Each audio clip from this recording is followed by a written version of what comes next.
Hi, and thanks for logging on to the Daily DVAR Halacha. And here's a brand new halacha for you, and it's for Monday, the 5th day of September, second day of Elul. Here we go. Well, we're now talking about the laws of Salichos, which are recited starting on September 24th and 25th. And they're gonna and Svardim, by the way, have begun saying them already. So you need to know these laws. One of them is that if there's no minyan, if you can't get to a minyan, you're still eligible for saying slichos, but there are certain parts that you'll have to leave out. You'll have to leave out the part that says Hashem Hashem Kel Rachum V'Chanun. That's called the Yud Gimel Midos, the 13 attributes with which God shows us his ways. And you're not supposed to say that unless you're at a minyan. So you'll have to skip those parts. Also, those long paragraphs that are written in Aramaic, that's the harder to read parts. Those long ones can't be said because Aramaic is only recited when in the presence of a minyan.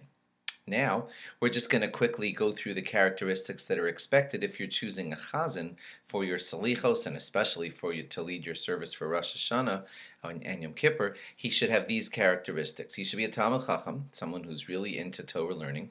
A Yarei Shamayim, that means someone who fears God and would not want to do any sins. Someone who's age 30 or older. Someone who's married. Someone, of course, who has a sweet voice. And someone who's acceptable to the congregation.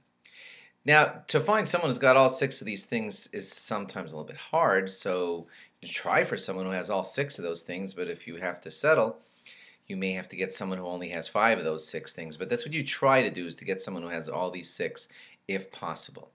Also, another thing for you to note is that during this month, the month of Elul, it is a wonderful time to check your tefillin and or your mezuzahs if they haven't been checked in a long while.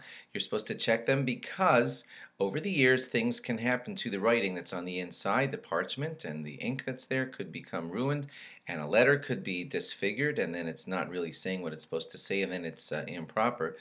And you want to fix that, so please try and take care of that if you haven't done it during the month of Elul. During this month, if you're writing letters, and I should say now in our modern era, if you're writing emails or anything of the sort, I guess even texts, it's always a good idea to include a mention of that Rosh Hashana is coming, like by saying something like Ksiva v'chasima tova. You should be written and inscribed for a good year. We all like to say this to each other because that should be foremost in our thinking at this time of year. There is a custom to fast on Erev Rosh Hashana. Accustomed to fast on Erev Rosh Hashana, just a custom, not a law. And those who do it only do it for a half a day. You don't have to do that. You just may want to check in advance if you want to arrange that for yourself. There also is a custom to visit Kivrei Tzadikim, the burial places of righteous people on Erev Rosh Hashana. I do want to remind you that if you're ever praying at the burial place of a really good person, don't direct your prayers to the person who's buried there, like as if you're praying to the tzaddik, please heal me or something. We don't do that in this religion. You're always praying to God.